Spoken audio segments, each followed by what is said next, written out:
जी अस्सलाम वालेकुम। कैफेट आज के प्रैक्टिस सेशन का आगाज़ करते हैं।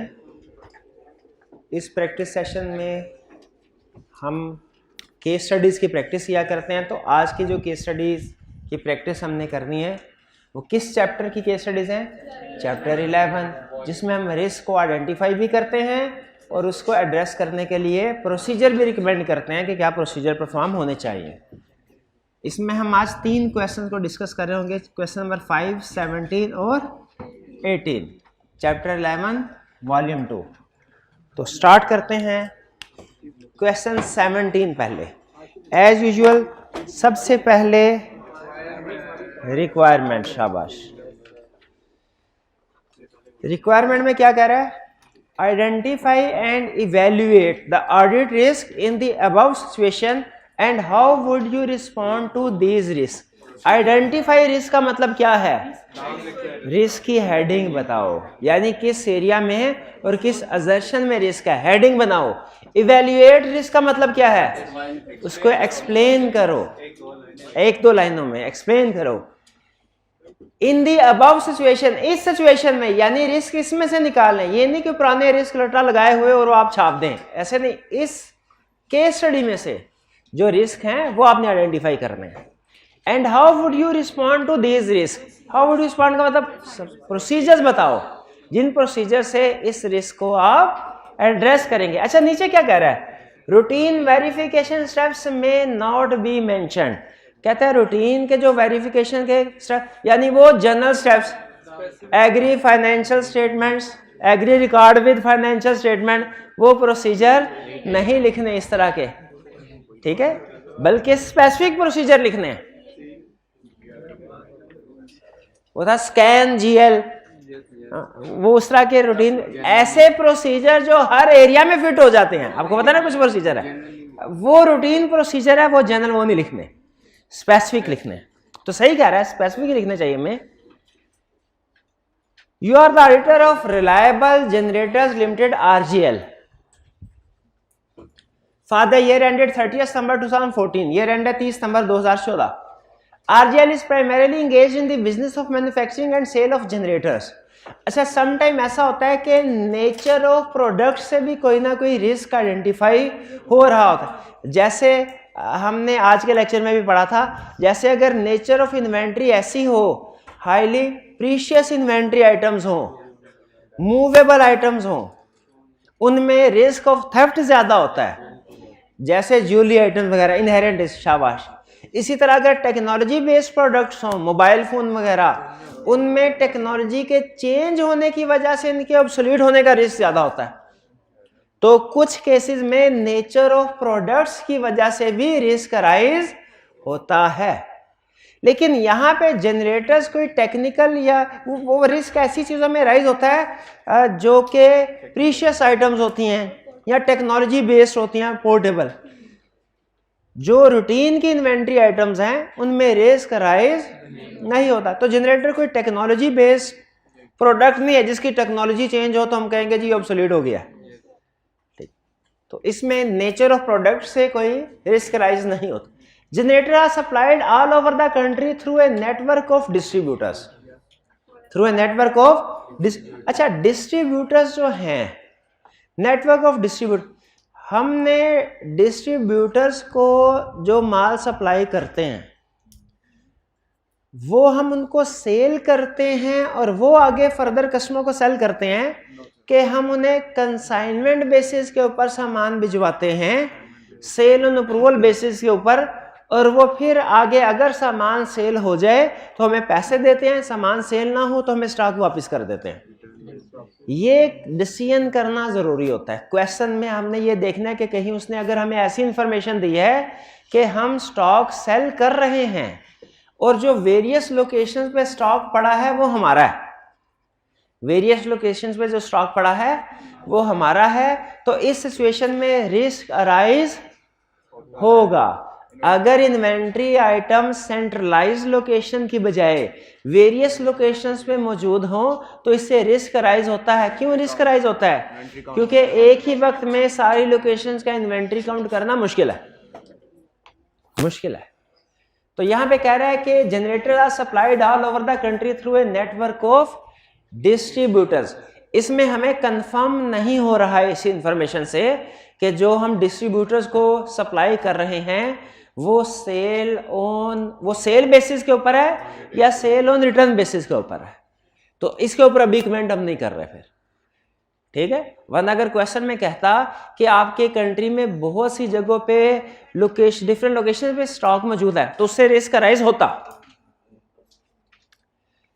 Next, on receipt of order from a distributor the order is recorded. अच्छा, इसका यहां से हमें पता चल गया कि डिस्ट्रीब्यूटर हमें ऑर्डर भेजता है, हम उसको सेल करते हैं।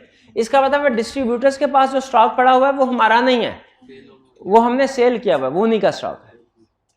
तो वो रिस्क राइज नहीं होगा कि हमारा स्टॉक डिफरेंट लोकेशन में, ये जो डिफरेंट लोकेशन पे पड़ा है ये डिस्ट्रीब्यूटर का स्टॉक।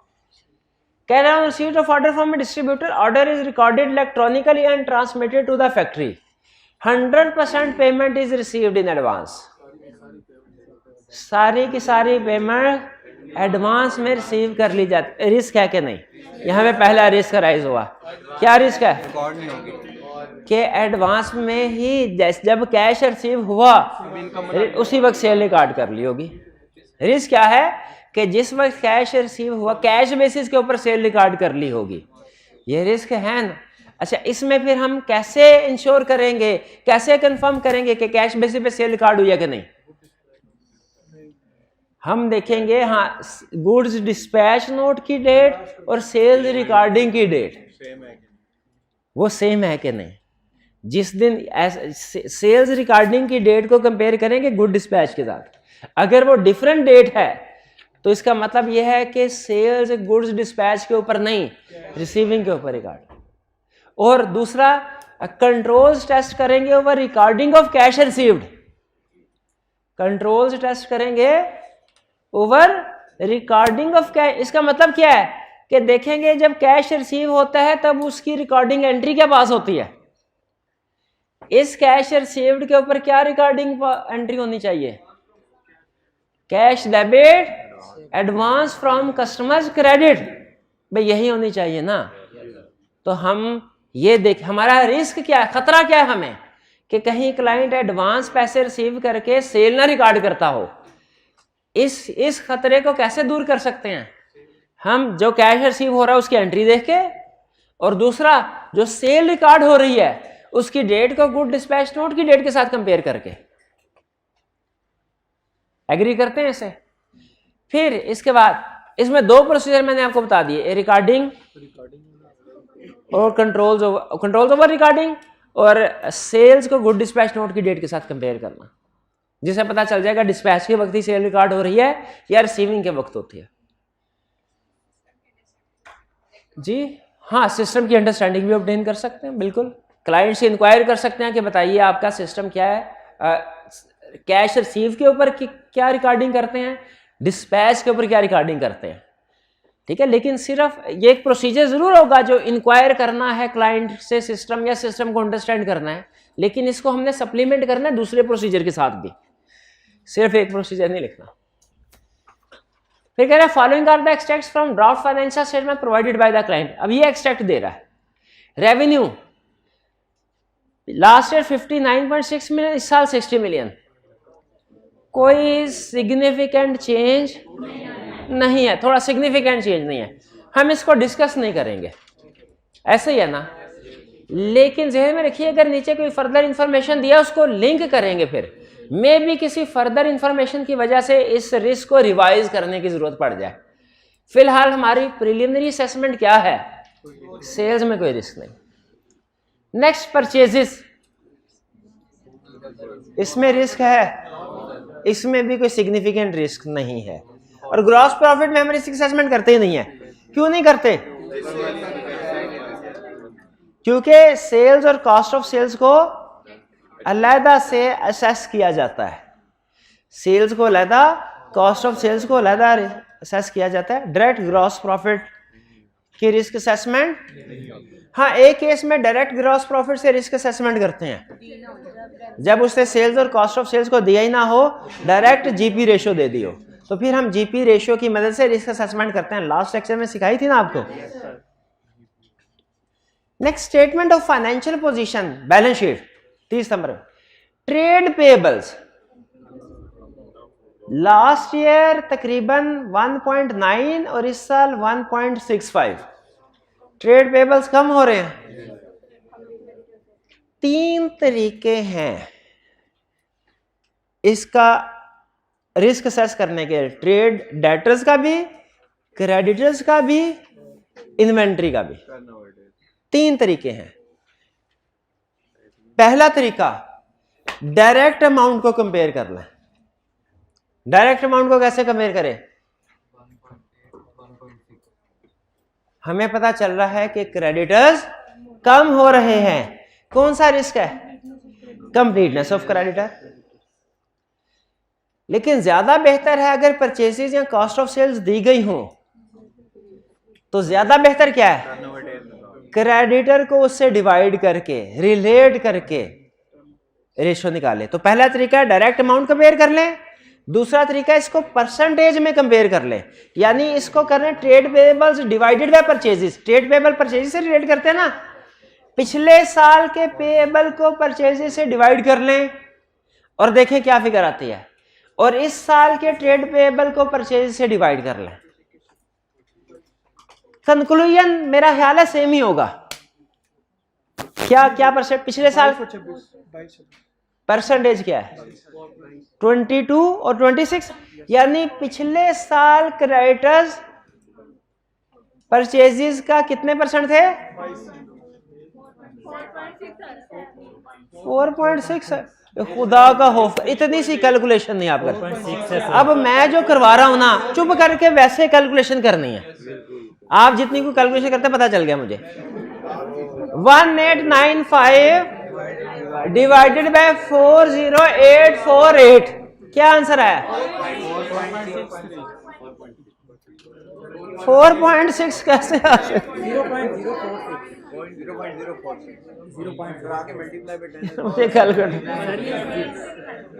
ये कैलकुलेटर नहीं है जो डिवीजन परसेंटेज। 1895 divided by 40848,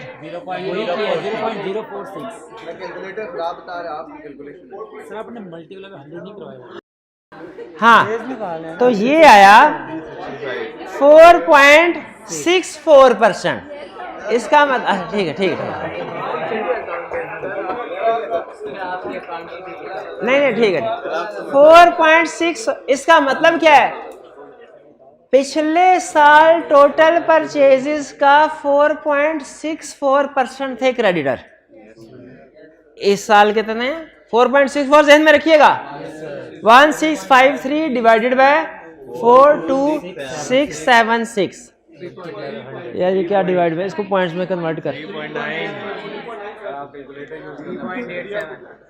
3.87%। बताइए पिछले साल की निस्बत क्या हुए? कम। अब देखें, अगर डायरेक्ट अमाउंट को कंपेयर करें फिर भी आप इसी नतीजे पे पहुंचते हैं कि क्रेडिटर कम हो गए हैं। अगर आप इसको परसेंटेज बना लें तो फिर भी इसी नतीजे पे पहुंचते हैं कि इस साल क्रेडिटर कम हो गए हैं। 2 तरीके हो गए, एक डायरेक्ट अमाउंट, एक परचेज। एक तीसरा तरीका होता है टर्नओवर रेशियोज कैलकुलेट करके डेज में। वो इससे भी एक स्टेप आ गया है। उसमें क्या करते हैं? इसको डिवाइड करते हैं इससे और फिर मल्टीप्लाई करें 365 से। जरा करके देखें, ये पिछले साल का है। पिछले साल की टर्नओवर रेशियो क्या आती है? 17। इसका मतलब है पिछले साल क्रेडिटर्स को 17 दिनों में पेमेंट हो रही है। इस साल 14 दिनों में। इस दफा कितने दिनों में? 14। तो डेज कम हो गए, अच्छी बात है। इसका एक मतलब यह है कि शायद पेमेंट जल्दी कर दी होगी। क्रेडिटर्स पिछले साल की निस्बत कम हो रहे हैं ना, ये हमें डायरेक्ट अमाउंट भी बता रही है, ये हमें परसेंटेज भी बता रही है। ये तीनों में से कोई सी एक कैलकुलेशन कर ले।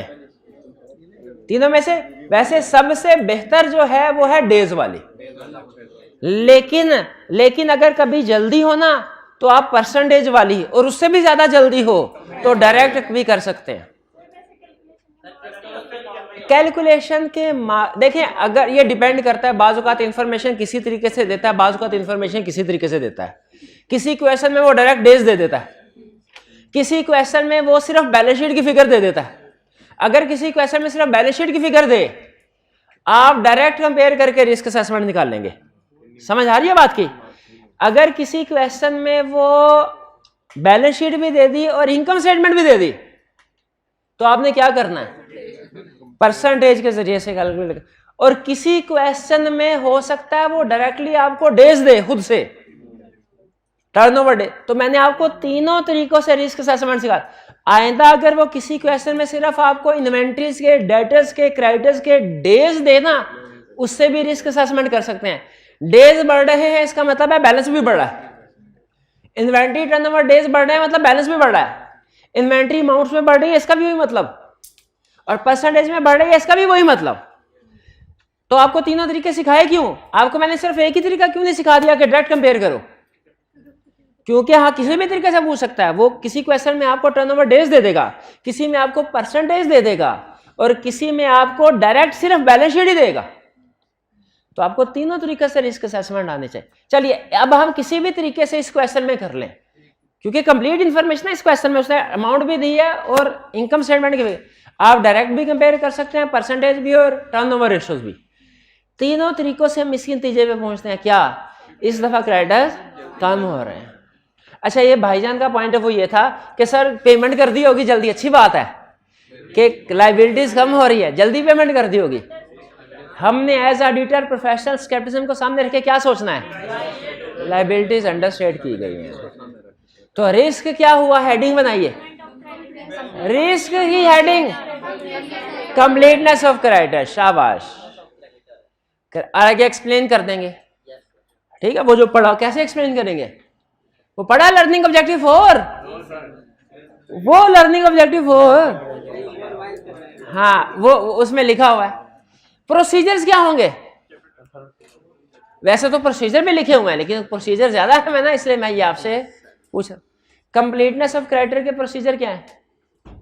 Pending GRN, cut off on purchases, subsequent payment को सेलेक्ट करके देखना है रिकॉर्ड हुआ कि नहीं हुआ, लिस्ट ऑफ बैलेंसेस को कंपेयर करना है, cut off on purchases, account statement check करेंगे रिकंसाइल्ड होती है कि नहीं क्लाइंट की। सब्सिक्वेंट वो उसने बताया, सब्सिक्वेंट क्लियरेंस तो दो तरह की होती है। एक ये है कि क्रेडिटर्स का बैलेंस सेलेक्ट करके देखना सब्सिक्वेंटली पेमेंट हुई कि नहीं, और दूसरा सब्सिक्वेंट पेमेंट को सेलेक्ट करके देखना क्रेडिटर रिकॉर्ड हुए कि नहीं। आप किसकी बात कर रहे हैं? हाँ, ये रेंट जो भी है, ये रेंट के बाद की पेमेंट को सेलेक्ट करके देखना ये रेंट पे रिकॉर्ड हुआ है कि नहीं, क्योंकि ये कंप्लीटनेस के लिए है। एजिंग वैल्यूएशन के लिए है, कंप्लीटनेस के लिए नहीं है। एजिंग का प्रोसीजर, सारे प्रोसीजर छाप दें क्रेडिटर्स के, कौन से, सिर्फ कंप्लीटनेस के रिलेटेड। अच्छा, provision for warranty, significant difference है, ज्यादा सिग्निफिकेंट डिफरेंस नहीं लग, हाँ नहीं लग रहा, लेकिन आगे देखते हैं शायद कि फर्दर इंफॉर्मेशन आ जाए। अभी तक हमें सिर्फ एक ही रिस्क मिला है, दो, एक 100% पेमेंट वाला और एक पेबल वाला। अच्छा पहले देख लें हमने रिस्क ढूंढने कितने हैं, तकरीबन 15 है तकरीबन। आपको बताया था 2.5 नंबर का होता है, 2.5 6 2 हो गए, इसका मतलब है अभी 4 को रिस्क पड़े हुए हैं। Effective 1st October 2013, in order to match its competitors, RGL has increased the warranty period from 3 to 5 years. अब इस इंफॉर्मेशन की वजह से जो मेरे इनिशियल असेसमेंट थी वो रिवाइज हो गई, ये एडजस्ट हो गई। क्यों? क्योंकि नीचे कह रहा हाँ बिल्कुल कि वारंटी पीरियड, जब वारंटी पीरियड बढ़ा दिया तो प्रोविजन भी तो बढ़नी चाहिए, प्रोविजन भी बढ़े, यानी तकरीबन ये उस लिहाज से इसको डिवाइडेड बाय 3 करके मल्टीप्लाई बाय 5 करें, वो अमाउंट इधर आनी चाहिए थी। तो अब रिस्क क्या है? अच्छा ये भी लिख सकते हैं provision for warranty is not correctly calculated. लेकिन असर्शन और एरिया की लैंग्वेज में बताइए, accuracy, valuation and allocation of provision for warranty. भाई ठीक है ना, एरिया और उसकी असर्शन। तो जरा इसके प्रोसीजर बताइए। Basis of recognition, basis of calculation client से डिस्कस करेंगे। जैसे प्रोविजन फॉर बैड डेट की basis of calculation, basis of provisioning check करते हैं, फार्मूला रिकैलकुलेट करेंगे प्रोविजन का, एक्सपर्ट को भी इंगेज कर सकते हैं। ये रेंट के बाद देखेंगे जो वारंटी के लिए क्लेम किए जा रहे हैं यूनिट्स, क्या वो एक्सपेक्टेशन के मुताबिक ही है? यानी जो फार्मूला में अजम्पशन ली गई है प्रोविजन फॉर वारंटी कैलकुलेट करने के कितने % रिटर्न होंगे वारंटी के लिए, उसके मुताबिक ही है। सबसे अहम चीज प्रोविजन फॉर वारंटी में क्या चीज है भला? उसका रीजनेबल कॉस्ट ऑफ रिपेयर भी, और फार्मूला बेसिकली उसका फार्मूला। आपको फार्मूला ज़हन में, जब कभी प्रोविजन फॉर वारंटी कैलकुलेट की जाए, जैसे प्रोविजन फॉर बैड डेट का फार्मूला होता है ना, प्रोविजन फॉर वारंटी का भी फार्मूला होता है। सबसे अहम चीज आपको ये ज़हन में आना चाहिए कि हमने वो फार्मूला वेरीफाई करना है जिसको क्लाइंट यूज कर रहा है प्रोविजन फॉर वारंटी कैलकुलेट करने के लिए। फिर सोचिए इस फार्मूला में कौन कौन सी इंफॉर्मेशन यूज हो रही होगी, उसमें कितने यूनिट सेल किए, कितने % रिटर्न होते हैं, उसकी अजम्पशन, एक यूनिट को रिपेयर करने पे कॉस्ट कितनी लगती है, वगैरह वगैरह। फिर आप एक दो वेरिएबल्स के ऊपर कमेंट कर सकते हैं कि हम ये चेक करेंगे कि रिटर्न की जो % असेस की गई थी वो रीजनेबल है कि नहीं, जो रिपेयर कॉस्ट एस्टिमेट की गई थी वारंटी को रिकॉर्ड करने के लिए वो रीजनेबल है कि नहीं, ये रेंट के बाद के डाटा से या ये रेंट के बाद की जो एक्चुअल रिटर्न है उससे कंपेयर करके। ठीक है, तो सबसे अहम चीज क्या होगी? फार्मूला। क्या इसमें एक्सपर्ट को यूज कर सकते हैं? चलिए आगे चलते हैं। Second, a discount of 20% was offered to address the issue of reduced demand witnessed in the third quarter. As a result of the discount, the situation improved significantly during the fourth quarter. तीन risk हो गए ना हमारे। अब ये जो, अब बताइए 20% डिस्काउंट दिया क्या था? सेल्स बढ़नी चाहिए तो नहीं बढ़ी, सिग्निफिकेंटली क्यों नहीं बढ़ी? क्योंकि सेल प्राइस कम की गई थी। सेल प्राइस कम होने से फाइनेंशियल स्टेटमेंट में क्या रिस्क है? सेल्स कम होगी ये रिस्क नहीं है, एनआरवी ऑफ इन्वेंट्री का रिस्क है। सेल प्राइस कम होने से इन्वेंट्री की एनआरवी कम हो जाती है। अच्छा मैं आपसे ये कहता हूं, भाई मेरी इन्वेंट्री बिक ही नहीं रही, 100 रुपए का यूनिट सेल करता हूं, पिछले साल बिक रहा था, इस साल बिक ही नहीं रहा, सारे का सारा आप कहेंगे ऑब्सोलीट हो गया। अब दूसरी चीज, अगर मैं आपसे कहूं मैंने 50% डिस्काउंट ऑफर किया और लोगों ने हाथों हाथ लिया, लोगों ने इन्वेंट्री को हाथों हाथ लिया, तो अब की बार क्या रिस्क नहीं है? कोई है रिस्क एनआरवी का। 50% प्राइस कम कर दी तो जो रिमेनिंग स्टॉक पड़ा हुआ जो सेल नहीं हुआ उसकी एनआरवी आधी रह गई। तो रिस्क, वैल्यूएशन ऑफ इन्वेंट्री का रिस्क है कि नहीं? अच्छा आप मुझे बताइए, ये इन्वेंट्री ऑब्सोलीट हो गई और जो मशीनरी इस इन्वेंट्री को बना रही थी उसमें भी इम्पेयरमेंट लॉस हुआ कि नहीं? इसको मैं एक रिस्क समझू कि दो रिस्क समझू? दो रिस्क समझू। क्लियर हुआ? तो याद आया आपको, सेल प्राइस डिक्रीज होने से एनआरवी ऑफ इन्वेंट्री डाउन होती है, चाहे सेल इंक्रीज क्यों ना हो जाए। आप सुनो ना, धोखा खा लेते हैं इस चीज से। जब वो कहते हैं ना मैंने सेल प्राइस कम की है जिससे सेल बढ़ गई है, तो आप कहते हैं ये तो बहुत अच्छी बात है, इसमें कौन सा रिस्क है? सेल प्राइस कम होना इंडिकेशन है एनआरवी कम हो गई। फिक्स एसेट्स की इंपेयरमेंट क्यों रिकॉर्ड की? क्योंकि फिक्स एसेट जो इन्वेंट्री बना रहे हैं वो प्रॉफिटेबल नहीं है, प्रॉफिटेबल नहीं है। जब कभी याद रखिए एनआरवी राइट डाउन होती है ना, इसका मतलब ये है वो इन्वेंट्री प्रॉफिटेबल नहीं, लॉस मेकिंग है, वो अपनी कॉस्ट भी पूरी नहीं कर रही। हमेशा जो इन्वेंट्री जिसकी एनआरवी कॉस्ट से कम है, इसका मतलब क्या भला? वो लॉस मेकिंग है, उसकी वजह से ग्रॉस लॉस आ रहा होगा उस इन्वेंट्री की वजह से। थर्ड, 5 रिस्क हो गए। In August 2014, serious defects were discovered in one of the major components. Consequently, significant quantity of such components was returned to इस चीज, हम एक कंपोनेंट इस्तेमाल करते थे, बाद में पता चला उसमें कोई सिग्निफिकेंट डिफेक्ट है और हमने significant quantity of components return कर दी। हाँ, इसका 2 जगह पे इफेक्ट आएगा। एक ये वारंटीज की वजह से इंक्रीज होगी क्योंकि हमें पता चल गया हमने जो चीजें सेल की हैं उनमें डिफेक्टिव कंपोनेंट इस्तेमाल हुआ है, और दूसरा हमारा उसने कहा है सिग्निफिकेंट कंपोनेंट रिटर्न। इसका मतलब है कुछ ना कुछ कंपोनेंट्स पड़े हुए हैं, कुछ ना कुछ अभी स्टॉक में भी है, जो स्टॉक में उसके अंदर भी, लेकिन इस दोनों का अलग से कोई इंपैक्ट नहीं होगा। वो इवेंट जिसकी वजह से प्रोविजन इंक्रीज हो रही है वो हम इसके साथ ऐड कर देंगे, क्योंकि दोनों का देखें, वारंटी पीरियड इंक्रीज होने का इफेक्ट भी वही है, उसी एरिया उसी एजर्शन पे है जो इफेक्ट डिफेक्टिव कंपोनेंट्स आइडेंटिफाई होने का है कि जो यूनिट सेल हो गया वो सही परफॉर्म नहीं करेंगे, क्लेम ज्यादा आएंगे। तो इसको अलग से रिस्क नहीं बनाना, इसी के साथ मर्ज कर देना। क्यों मर्ज कर रहे हैं?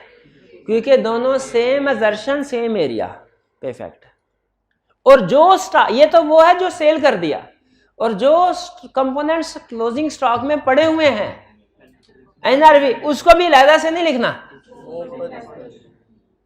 सेकंड के साथ ऐड कर, यानी थर्ड अलग से नहीं बल्कि फर्स्ट और सेकंड के साथ मर्ज होगा। एग्रीड? हमने पढ़ा था ना, अगर एक से ज्यादा इंफॉर्मेशन का risk, same area same assertion, सिर्फ सेम एरिया नहीं, सेम एरिया और सेम असर्शन पे हो तो उसे अलहदा नहीं बल्कि इकट्ठा कर देते हैं क्योंकि दोनों के प्रोसीजर सेम होंगे। क्लियर? तो ये रिस्क हमारे 5 ही रहे, लेकिन शायद क्लब करने की वजह से इसको वो हमें 1 नंबर दे दे मजीद। इसमें इंपेयरमेंट ऑफ नहीं, क्योंकि ये हमारा नहीं है, हमारा ये परचेज किया हुआ है, ये हमारे फिक्स एसेट ने नहीं बनाया इस कंपोनेंट को। हाँ, सप्लायर इंपेयर करेगा, वो सप्लायर जो है वो अपनी बुक्स में अपना फिक्स स्टॉक इंपेयर करेगा जो खराब बन रहा है, हमने नहीं करना।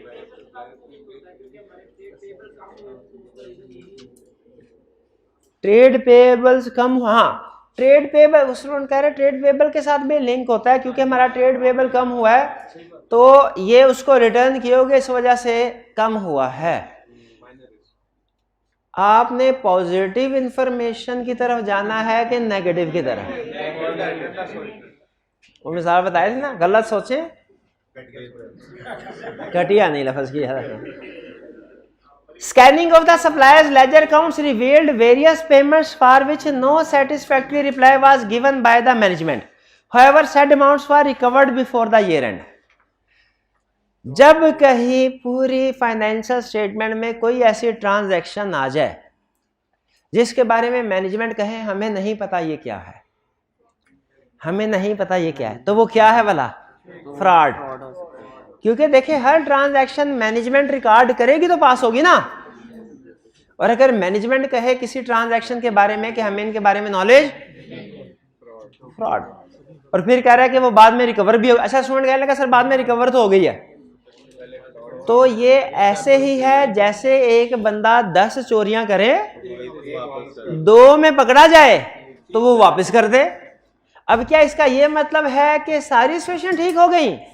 नहीं भाई, अभी बहुत सी ऐसी चोरियां होंगी जो आइडेंटिफाई नहीं हो सकती, क्योंकि हम सैंपल बेस पे काम करते हैं ना। सैंपल बेस पे जितनी प्रॉब्लम, एक फ्रॉड हमारे सामने आया, वो अगर उसकी अमाउंट रिकवर हो भी जाए, हम क्या ये एज्यूम करेंगे कि इसके अलावा और कोई फ्रॉड नहीं है? बल्कि ये एज्यूम करेंगे क्योंकि हमने सैंपल बेस पे काम किया है, एक फ्रॉड हमारे सामने आया तो इसका मतलब है और भी कुछ फ्रॉड हो सकते हैं, और भी कुछ फ्रॉड हो सकते हैं।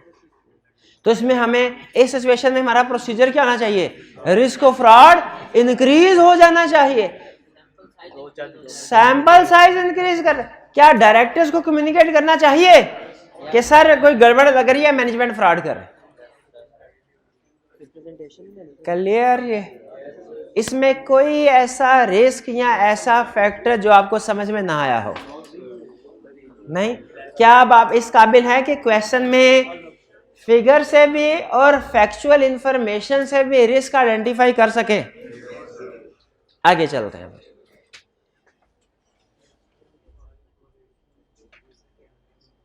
क्वेश्चन 18,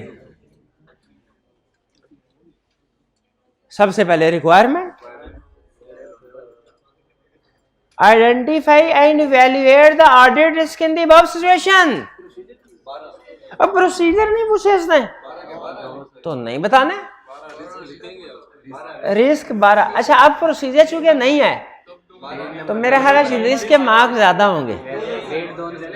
अब मैं भी 700-800 तो लिखने चाहिए मेरा ख्याल है, 1.5 नंबर के हिसाब से 8 रिस्क तो इसमें लिखने चाहिए। क्यों? पहले तो हमने रिस्क को और एक्सप्लेनेशन को 1 नंबर दिया था, अब ज्यादा क्यों दे रहे हैं? क्योंकि अब प्रोसीजर सारा फोकस उसका रिस्क के ऊपर है। तो कम से कम 8 तो, वैसे अगर 12 नजर आए 12 भी बता देंगे, लेकिन कम से कम इस सूरत हाल में नॉर्मली रिस्क को आइडेंटिफाई करने का आधा नंबर, हेडिंग लिखने का, एक्सप्लेन करने का 1 नंबर। क्या कैलकुलेशन शो करेंगे? कर दे, अच्छी बात है, कर दें, अच्छी बात। You are the audit manager of Mustafa and Company Chartered Accountants responsible for the audit of Standard Home Appliances Limited listed company. Extracts from the company's financial statements are presented below. Revenue income statement की figures भी दे दी, balance sheet की भी दे दी। इसका मतलब यह है कि अब हम परसेंटेज कोई नहीं कर लेंगे, कोई मसला नहीं। रेवेन्यू रिस्क है मेरी इनिशियल असेसमेंट के मुताबिक, इसमें रिस्क नहीं। आप भी एग्री करते हैं? आगे चले फिर ग्रॉस प्रॉफिट। अच्छा ग्रॉस प्रॉफिट में तो कर, इसमें कॉस्ट ऑफ सेल्स नहीं दी हुई, निकाल लेंगे। जरा कॉस्ट ऑफ सेल्स कैलकुलेट करके मुझे बताइए पिछले साल कितने परसेंट थी, इस साल कितने परसेंट है? नहीं कैलकुलेटर से, कैलकुलेटर से, कैलकुलेटर से। बहुत बुरी हालत है।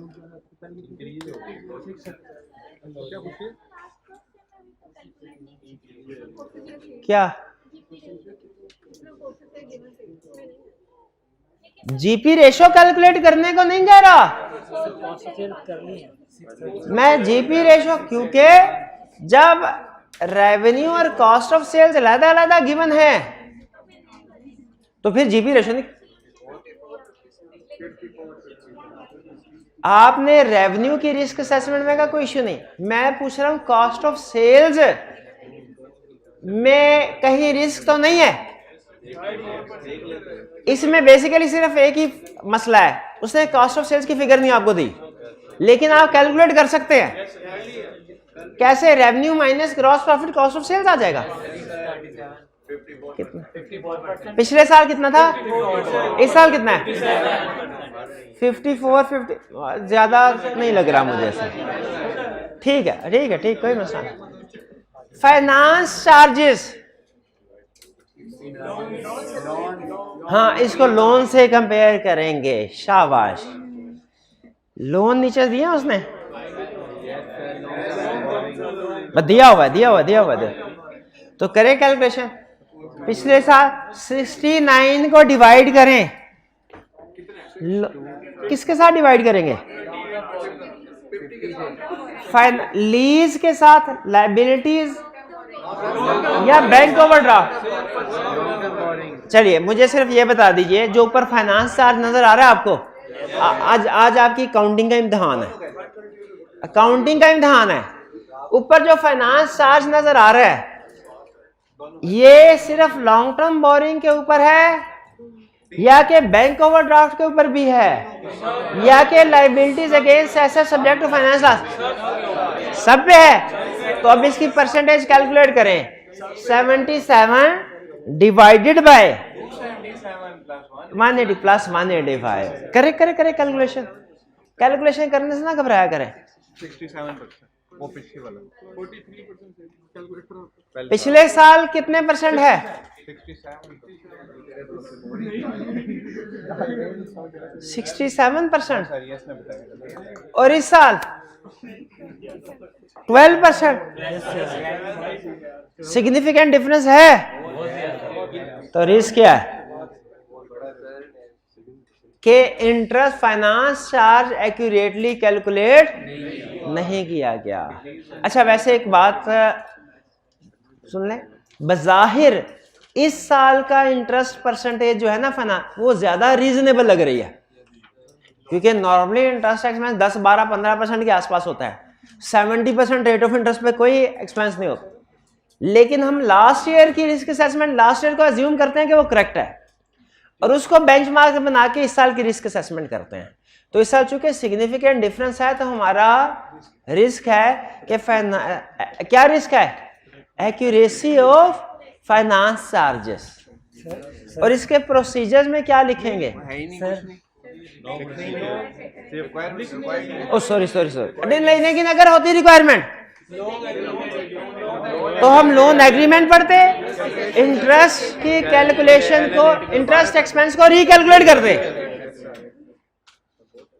चलिए जी। हाँ, बोरोइंग्स भी बढ़ गई हैं फाइनेंस, इसीलिए तो हमने फाइनेंस चार्जेस को डायरेक्ट कंपेयर नहीं किया, बल्कि परसेंटेज निकाला, इसीलिए ताकि जो बोरोइंग इंक्रीज डिक्रीज का इंपैक्ट है वो उसमें एडजस्ट हो जाए। कितने रिस्क आए अभी तक? एक रिस्क। चले, property plant and equipment risk है जी। ये फिगर आपको बता रही है कि ड्यूरिंग द ईयर एडिशन हुआ है कोई तकरीबन 2 मिलियन के लगभग। तो एडिशन टू फिक्स एसेट का रिस्क है। हाँ, क्या लिखेंगे? एडिशन टू फिक्स एसेट भी लिख सकते हैं, लेकिन असल में क्या? एग्जिस्टेंस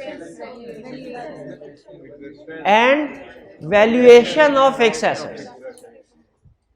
और इसमें जो प्रोसीजर लिखेंगे वो कौन से वाले होंगे? अगर लिखते एडिशन टू फिक्स एसेट वाले। क्लियर? याद है ना? 2 रिस्क हो गए। आगे चलते हैं। इनटेंजिबल एसेट्स पिछले साल 100 से इस साल 140 इंक्रीज हो रही, तो इसमें वही जो टेंजिबल में था, एग्जिस्टेंस एंड वैल्यूएशन। और नीचे अगर उसने इनटेंजिबल की कोई बताया होगा कि कौन से, ये गुडविल था या कि ये डेवलपमेंट कॉस्ट थी या अदर थे, तो उस लिहाज से हम जो बताएगा वो प्रोसीजर लिख लेंगे। लेकिन अगर कुछ भी नहीं बताया हुआ तो फिर कौन से वाले प्रोसीजर लिखेंगे? वैल्यूएशन वाले और नहीं, इनटेंजिबल एसेट 3। मेरा क्वेश्चन बड़ा सिंपल है, देखें। इनटेंजिबल एसेट्स 3 तरह की है ना। नीचे अगर उसने एग्जैक्ट टाइप बताई तो वो लिखेंगे, और अगर एग्जैक्ट टाइप नहीं बताई अदर्स वाले। यही पूछना चाह रहा था। याद तो होंगे आपको। चलिए, कितने रिस्क हो गए? 3 हो गए। Inventory, valuation of inventory, direct भी इसी नतीजे में पहुंचे हैं। कॉस्ट ऑफ सेल्स कैलकुलेट करें, इसको कर सकते हैं as percentage of cost of sales. वैसे अगर एग्जाम में टाइम कम हो ना, डायरेक्ट भी कर सकते, लेकिन याद रखें उसने 10 क्वेश्चंस में तो कोई मसला नहीं किया, एक क्वेश्चन में मसला कर लिया था। उसमें अगर डायरेक्ट कंपेयर करें ना तो बैलेंस बढ़ रहा था, लेकिन अगर परसेंटेज या डेज में कन्वर्ट करते तो कम हो रहा था। एक क्वेश्चन ऐसा है पास्ट पेपर में जिसमें डायरेक्ट कंपेयर करें तो इंक्रीज आ रहा है, लेकिन अगर उसे इनकम स्टेटमेंट की फिगर के साथ रिलेट करके कैलकुलेट करें तो बदल जाता। नॉर्मली ऐसा नहीं होता। एक क्वेश्चन में ऐसा हो गया था, तो उसमें क्या किया फिर? हमें किसके ऊपर रिलाई करना चाहिए? डायरेक्ट ज्यादा ऑथेंटिक है या कि परसेंटेज या टर्नओवर रेशो? परसेंटेज या टर्नओवर रेशो दोनों एक ही आपको हमेशा एंगल देगी। डायरेक्ट भी नॉर्मली सेम ही देगी, लेकिन कभी कभार, क्योंकि आप इमेजिन कीजिए ना, इस सिचुएशन में अगर आपको पता चले इन्वेंट्री है ना, इसने कॉस्ट ऑफ सेल्स से डिवाइड होना है, अगर तो कॉस्ट ऑफ सेल्स डबल हो गई है पिछले साल से, तो जब आप देखेंगे इसकी टर्नओवर रेशियो कैलकुलेट करेंगे तो ये बढ़ने की बजाय कम हो रही होगी। बहरहाल आपने फिलहाल जितनी भी रिस्क असेसमेंट करनी है पहले डायरेक्ट कर लेनी है, अगर इनकम स्टेटमेंट की फिगर दी हो तो डिवाइड करके रिस्क असेसमेंट करनी है, to be on safe side, to be on.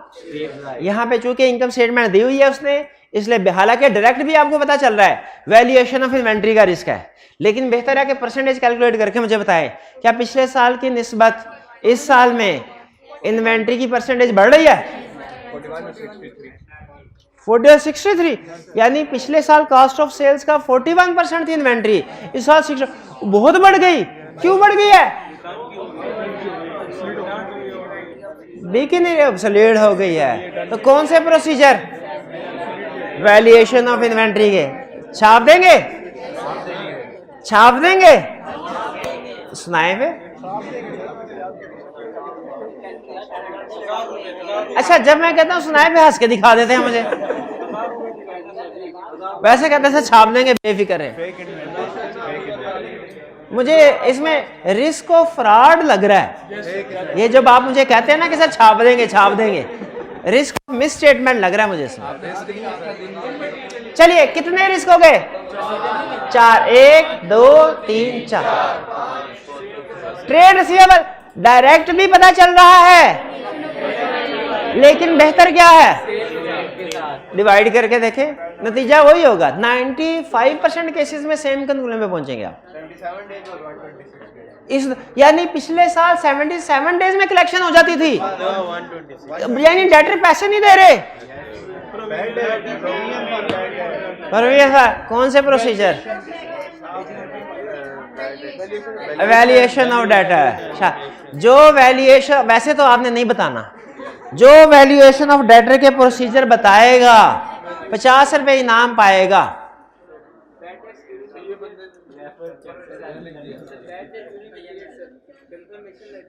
Confirmation letter, यानी कंफर्मेशन लेटर सेंड करेगा, डेटर कहेगा हाँ मैं बैड डेट हूं, हाँ मैं, और कंफर्मेशन एग्जिस्टेंस के लिए सेंड किया जाता है।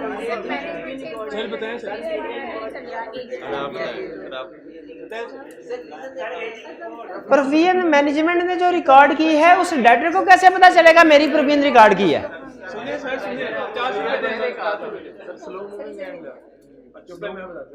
एक मिनट है जल्दी, फिर मैंने आपको 2:15 बजे जाने नहीं देना, आप टाइम वेस्ट करते हैं। डाउटफुल डेट्स की वजह से हो सकता है, या हमारा उस पे कंट्रोल, वही स्लो मूविंग डाउटफुल डेट की वजह से ही डेज इंक्रीज हुए हैं। अब मैं कह रहा हूं कि वो आप कैसे अंदाजा लगाएंगे कि कितनी प्रोविजन रिकॉर्ड होनी चाहिए?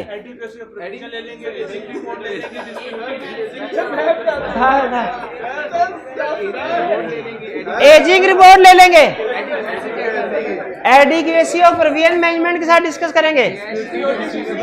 क्या ये रेंट के बाद कैश रिकवरी चेक कर लेंगे, शाबाश, बस चले 3 हो गए। हिस्टोरिकल एक्यूरेसी चेक करेंगे। अच्छा मुझे ये बताइए, एक चीज ध्यान में रखिएगा, एक चीज ध्यान में रखिएगा,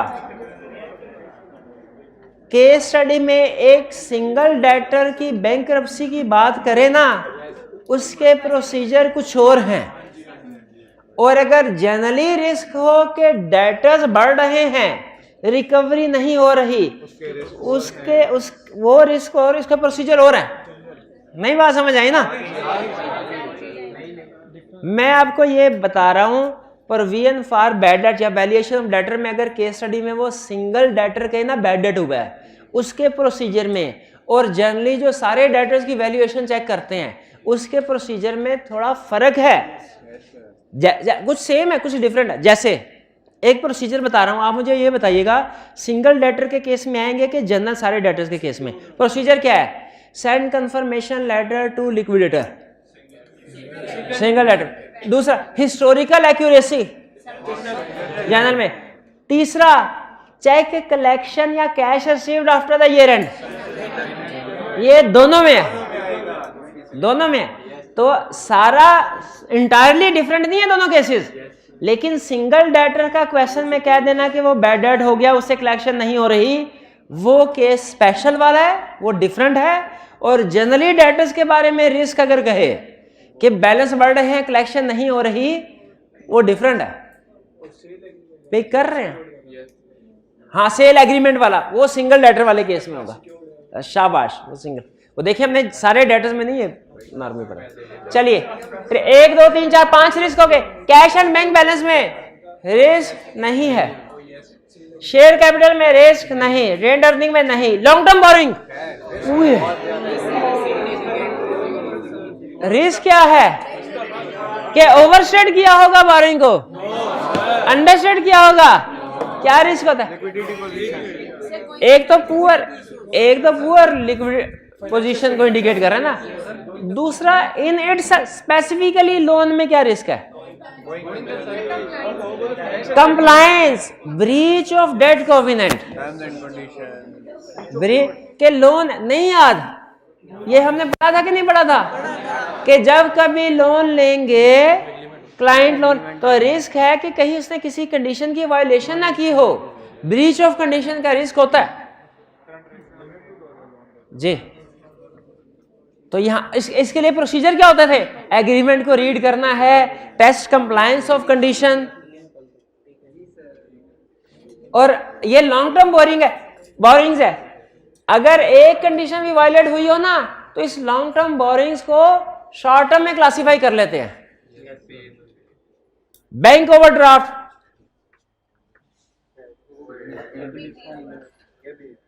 ये भी अच्छा। इस असल में लॉन्ग टर्म बोरिंग्स में हमने लिक्विडिटी पोजीशन डिस्कस नहीं करनी, सिर्फ कंप्लायंस विद रिक्वायरमेंट डिस्कस करनी है। लिक्विडिटी पोजीशन इफेक्ट होती है करंट एसेट करंट लायबिलिटी से, वो बैंक ओवरड्राफ्ट की वजह से होगी, बैंक ओवरड्राफ्ट की वजह से। क्रेडिटर्स अच्छा अगर कम हो रहे होते ना फिर कंप्लीटनेस ऑफ क्रेडिटर का रिस्क होता, इसमें कंप्लीटनेस ऑफ क्रेडिटर का रिस्क नहीं है, रिकवरी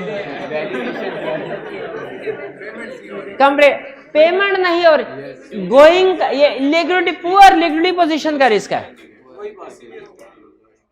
पुअर लिक्विडिटी पोजीशन के कंपनी के पास सफिशिएंट कैश नहीं है कि पे कर पाए।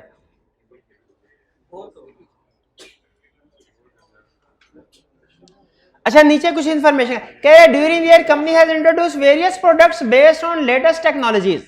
These new products are being manufactured on a new plant which has been acquired under a lease agreement for a period of 4 years. वो जो एडिशन हुए थे ये उसको मजीद, इसका मतलब है वो लीज पे एसेट लिए गए थे। हमने प्रोसीजर्स में लीज एग्रीमेंट को रीड करना और इसके डिस्क्लोजर की भी बात करनी है आपको, ठीक है। द प्लांट कमेंस्ड ऑपरेशन, हाँ अब इसमें यह भी है कि वेरियस प्रोडक्ट्स लॉन्च की है, सेल इंक्रीज नहीं हो रही, तो फिर इसका मतलब क्या है?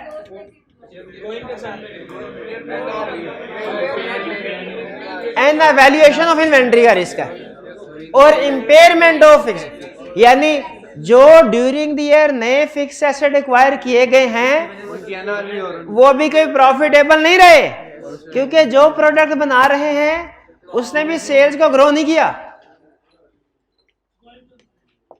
ठीक है। तो इसकी अच्छा, अब इस यहां से लेके यहां तक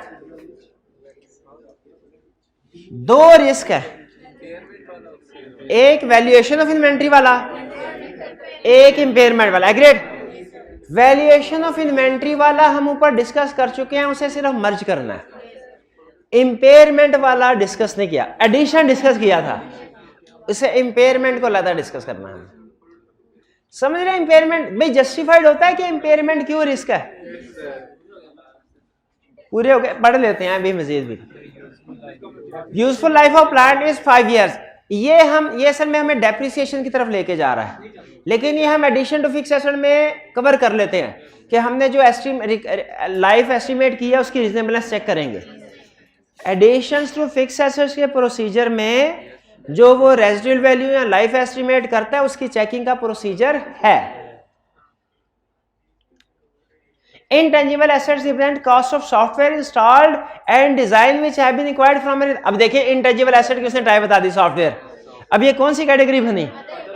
अदर इंटेंजिबल। इसका मतलब है गुडविल के प्रोसीजर इसमें नहीं लिखने, डेवलपमेंट कॉस्ट के प्रोसीजर भी अदर के लिखने, ठीक है। नहीं आगे एक छोटी सी हिम्मत करें, छोटा सा क्वेश्चन है और अभी टाइम भी है। अच्छा ये क्वेश्चन अगर आप कर लें तो घर जाके क्वेश्चन करने से बच जाएंगे, इधर 10 मिनट में हो जाएगा, कर ले 10 मिनट। हाँ, explain the fluctuation and inconsistency in the given ratios. In ratios में बताए कोई इनकंसिस्टेंसी मसले मसाइल हैं, क्या ये रेशियो इसके साथ कंसिस्टेंट है? एक्सप्लेन करना है, क्या ये रेशियो इसके साथ कंसिस्टेंट है, क्या ये रेशियो इसका कंसिस्टेंट है, एक्सप्लेन करना है। कह रहे, your manager responsible for the audit of fine limited for the year ended 31 August 2020 PL has large contracts with many government entities. During the year, government has significantly reduced its spending, which has also affected its contract volume with PL. Devaluation of local currency has also resulted in increased cost of the material purchased from overseas supply. ये हमें information दे रहा है। हाँ, ये कुछ क्योंकि असल में उसने कहा है कि मुझे रेशोज में से बताओ, रिस्क असेसमेंट करो। During the planning work review your team has provided you the following ratios. अच्छा, पार्ट 2 में क्या कह रहा है कि ऑडिट प्रोसीजर भी बताना है। अब देखते हैं कौन एक्सप्लेन करता है। पैसे ये लें, पैसे ही पैसे, आप क्वेश्चन अटेम्प्ट करने वाले बने, ये लें। पहले ग्रॉस प्रॉफिट मार्जिन पिछले साल 28%, इस साल तक कौन रिस्क असेसमेंट करेगा? शाबाश। सेल, हाँ तो रिस्क क्या होगा? हेडिंग बनाइए, occurrence of sales, over statement की अकरेंस ऑफ सेल, बड़ा ठीक मानते हैं। और कास्ट ऑफ सेल्स में, अच्छा आपने नोट किया उसने कास्ट ऑफ सेल्स में ये नहीं कहा कास्ट ऑफ सेल्स अंडरस्टेटेड होगी, उसे पता है cost of sales group of accounts है। कास्ट ऑफ सेल्स के अंदर 3 तरह के अकाउंट है, opening balance, purchases, closing stock. Opening balance और इसका असेसमेंट करते नहीं है, तो उन्होंने बजाय ये कि कहें cost of sales is understated, उन्होंने क्या कहा? परचेजेस में भी अंडरस्टेटेड, बल्कि सॉरी उन्होंने ये नहीं कहा परचेजेस में भी अंडरस्टेटेड, उन्होंने कहा रिस्क है completeness of purchases, occurrence of sales, completeness of purchases और क्लोजिंग स्टॉक ज्यादा हो जाएगा। यानी रिस्क क्या हुआ? कोई एक तो बता दे दर्शन के साथ। Accuracy, valuation and allocation of closing stock. दर्शन के साथ रिस्क याद किया करो ना। शाबाश भाई, ये समझ आया आपको? अकरेंस क्योंकि बढ़ रहा है ना, इसका मतलब सेल्स ज्यादा है, अकरेंस का रिस्क है, या कॉस्ट ऑफ सेल्स कम है, कंप्लीटनेस ऑफ परचेजेस का रिस्क है, या वैल्यूएशन एंट्री। अब जो 100 रुपए जो तीनों के प्रोसीजर्स बताएगा, 2-2 या 1-1 चले एक, लेकिन तीनों के बताएगा। अभी जो रिस्क आइडेंटिफाई किया उसने है कोई स्टूडेंट तीनों के, कोई हिम्मत नहीं कर रहा। जी जी, कंप्लीटनेस ऑफ सेल्स के, जी जी, ये रेंट के बाद सैंपल जीआरएन को नहीं, क्या देखेंगे जीआरएन में? पर नहीं सही तरह नहीं आया, सही। जी जी, खुदा का खौफ कर यार, कितनी 2 नंबरिया करेगा तू?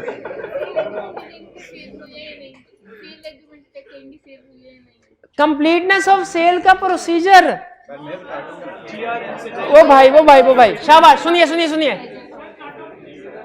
कट ऑफ ऑन से, ये भी ठीक है, बड़ा प्रोसीजर बताएं। Select a sample from supporting document बोले तो कौन सी गुड एंड डिस्पैच नोट है, और क्या चेक करना है कि whether good dispatch have been recorded in GL, एक मिनट ठहर जाओ, अभी उसने occurrence ऑफ सेल्स का बताया है, अभी कंप्लीटनेस ऑफ परचेज का तो बताना है, लेकिन खामोशी के साथ शोर नहीं मचाएगा कोई।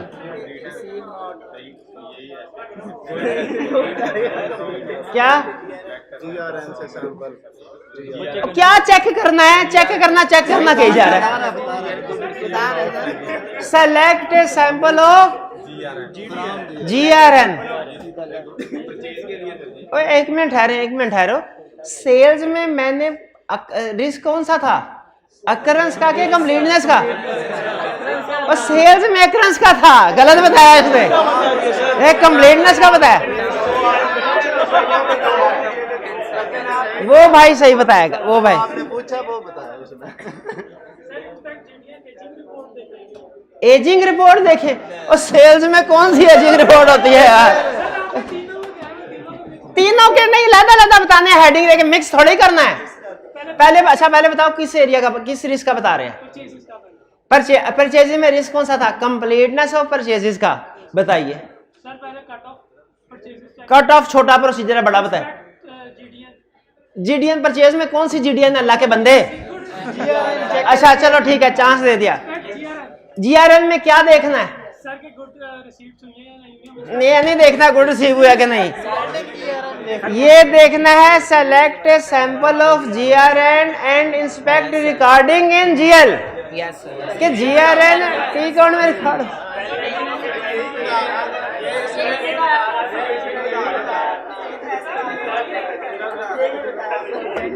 टाइम है, आज बताएं जी। रिकॉर्डिंग चेक ये इसका रिस्क बताया। अब तूने नहीं बोला, मैं तेरी जेब से 100 निकाल के इसको दूंगा फिर, बोला तो। कंप्लीटनेस ऑफ परचेज, और आगे सेल्स वाला रिस्क क्या था? और नहीं दोबारा बता दो, इतने जल्द टाइम जाया नहीं करना। अकरेंस ऑफ सेल्स का स्पोर्टिंग डॉक्यूमेंट, शाबाश था आखिरी। अब देखे इसी के ऊपर डिसाइड होगा प्राइस मिलने के नहीं। और कोई भी बोला ना तुम्हारे इर्द गिर्द, प्राइस कैंसिल है तुम्हारा। Accuracy, valuation and allocation of inventory, क्योंकि रिस्क ये है कि इन्वेंट्री क्या होगी, ज्यादा है कि कम? ज्यादा होगी, इसीलिए तो कॉस्ट ऑफ सेल्स कम हुई है।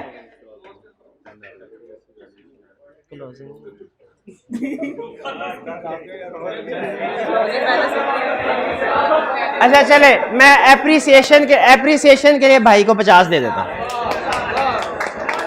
इसमें हम इन्वेंट्री का वैल्यूएशन मेथड रिकैलकुलेट करेंगे। एक्यूरेसी, हाँ 5 वेटेड एवरेज, या इसकी एग्जिस्टेंस को वेरीफाई करेंगे कि इतना स्टॉक है कि नहीं। चलिए, अच्छा आपको ये पता चल गया कि जीपी मार्जिन दिया हुआ है, इससे हमने सेल्स में, कॉस्ट ऑफ सेल्स में रिस्क असेसमेंट कैसे की। आगे चलते हैं, अब अलर्ट हो जाए। Accounts payable to cost of sales ratio. अच्छा इसका मतलब क्या है? उसने अकाउंट्स पेएबल को डिवाइड किया है कॉस्ट ऑफ सेल्स के साथ, और ये जो भी आप थोड़ी देर पे कैलकुलेशन कर रहे थे ना, गलत कर रहे थे आप।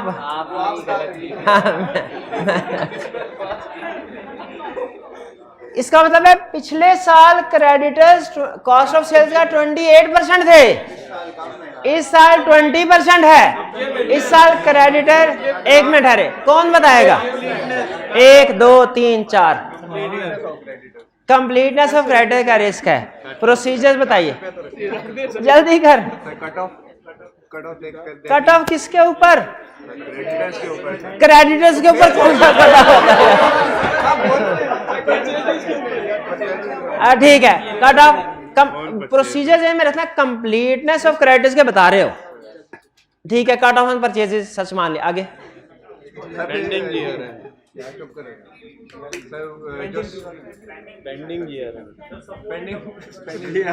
पेंडिंग GRN चेक करेंगे, उनको रिकॉर्ड करवाएंगे। ठीक है सर, फिर हम करेंगे सप्लायर से जो हमें अकाउंट सर वेरीफाई करेंगे, सप्लायर और हमारे अकाउंट से वेरीफाई करेंगे। एक मिनट है, ये आप शोर मचाते हैं ना, फिर वो सही प्रोसीजर नहीं सुनने को मिलते। सर सप्लायर इनवॉइस को अपने अकाउंट के साथ वेरीफाई करेंगे, अकाउंट स्टेटमेंट ऑफ सप्लायर को कंपेयर करेंगे क्लाइंट के रिकॉर्ड के साथ मैच करते हैं। पेमेंट्स आफ्टर ईयर एंड क्या करेंगे? Significant payments after year and का सैंपल सेलेक्ट देखेंगे ना बोला करें, जिसको देखे चेक करेंगे, देखेंगे, चेक करेंगे, देखेंगे, और क्या देखेंगे ये बताना होता है। सिग्निफिकेंट पेमेंट को देखेंगे ना, सिग्निफिकेंट पेमेंट को सेलेक्ट करेंगे और कंफर्म करेंगे कि रिलेटेड क्राइटेरिया रिकॉर्ड हुए हैं कि नहीं।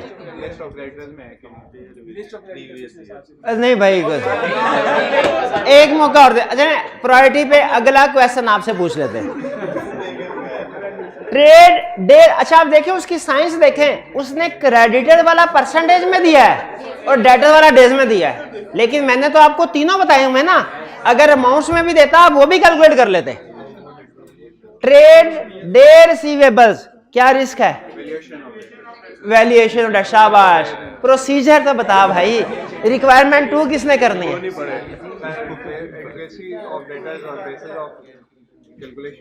Basis of calculation, adequacy of calculation भी वही है जो बेसिस ऑफ कैलकुलेशन है। Ageing report, disputed debts inquire करेंगे क्लाइंट से, और सबसे अहम प्रोसीजर कैश रिकवरी आफ्टर। अच्छा, एक क्वेश्चन आ रही, आईकैप ये कहता है कि आपने हर पार्ट अलग पेज पे करना है, इसमें पार्ट 2 अलग पेज पे होगा या सेम पेज पे? सेम पेज पे। क्यों?